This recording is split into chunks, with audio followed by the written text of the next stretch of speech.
Ayan mga manong friends, napakainit, napakainit, napakainit, napakainit. Ayan, grabe. Woo! Tapos kami ito magkakarga din ng gulong ngayon, no? Yun, ayan, no? Ayan, nag-umpisa na. Grabing init talaga.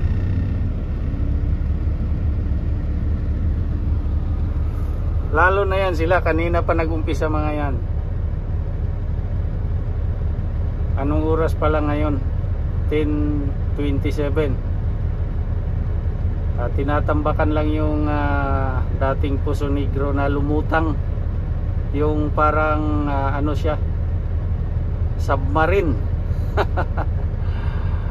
Lumutang bigla kasi may matubig kasi itong lugar na to eh.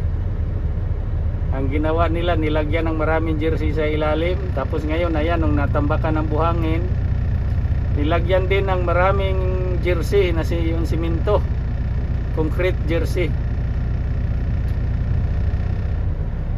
At grabe talaga ang tibay ng mga ibang lahi sa ano, mga manong friends, sa totoo lang. Tibay sa init.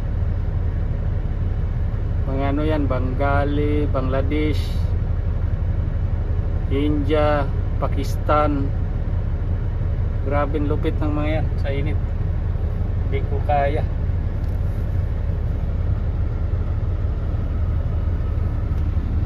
Ayan, malapit na naman, malapit na yun, malapit na yun. Pagka atras ng loader, akyat tayo para tayo naman magkarga.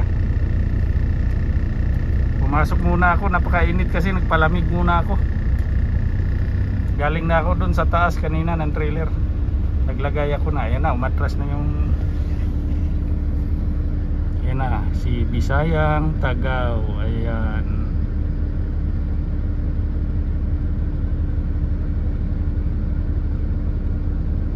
Kaso wala akong kasama sa taas. Sino kasama ko sa taas? Napakainit.